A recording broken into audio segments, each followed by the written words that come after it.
Hello, this is the first video in a series on how to do the analysis in Excel for the computer lab of January 25th, 6th, and 7th. I'll go to the course website first.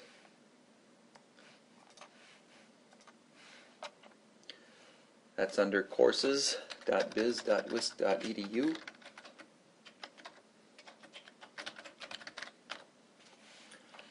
Go to General Business, 304,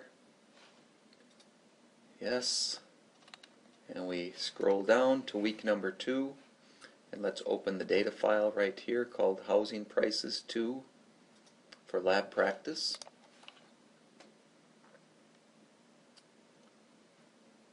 Okay, then back on the course website, if I open up this document right here with brief directions, it tells me what we're doing. We're dealing with 108 homes in the state of Oregon, and then we have a number of different variables.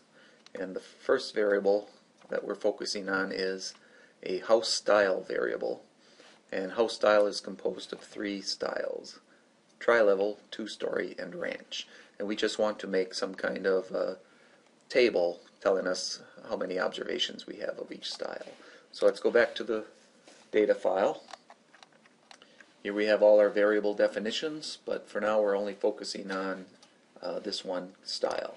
And it looks like the data is sorted by style. So we have all the 2-story homes first, then all the tri-levels, then all the ranches. This is a nominal variable, but we put numbers on the categories. We know those numbers don't have any numerical meaning. Okay, I'm going to use something called a pivot table to summarize this one nominal variable. I go Insert, Pivot Table, and then I'll select all the data, even though we're only using one variable. So highlight all the data, and let's have the output shown in a new worksheet. Press OK, and we have this information show up. Okay, off to the side here, I want to take my style variable and I'm going to drag it over to the row field. And then I'm going to take style again and drag it to the data area. Okay, and this is what I have. It's summarized my style variable by giving me the sum of each category value, but that is not what I want. So remember, those numbers don't have any numerical meaning. I want a count, not a sum. So I'm going to double click this sum of style heading and change to count. Press OK. There we go. So now what I have here is there are 39 homes that are 2-story, 25 are tri-level, and 44 are ranch. Okay, I'm going to make this table look a little bit better by making my own table.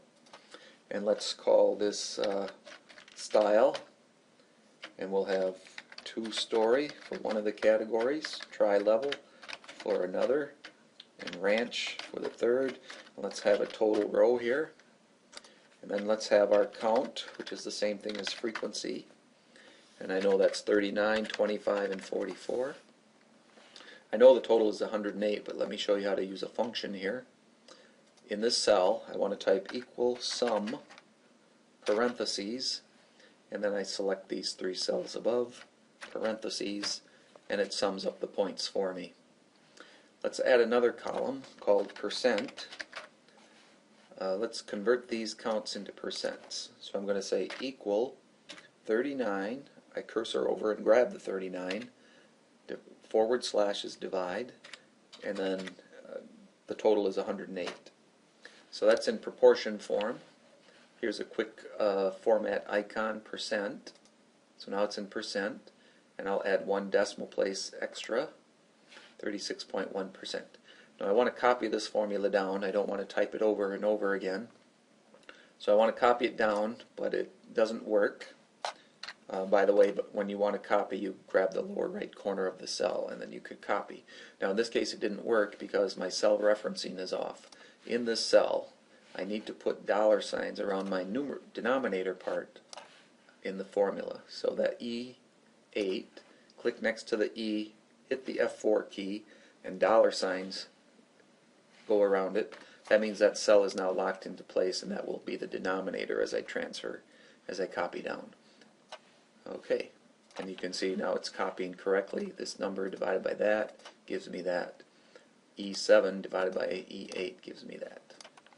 Okay, so this is a nice little relative frequency table of the style variable. And we see most homes in this sample are ranch style.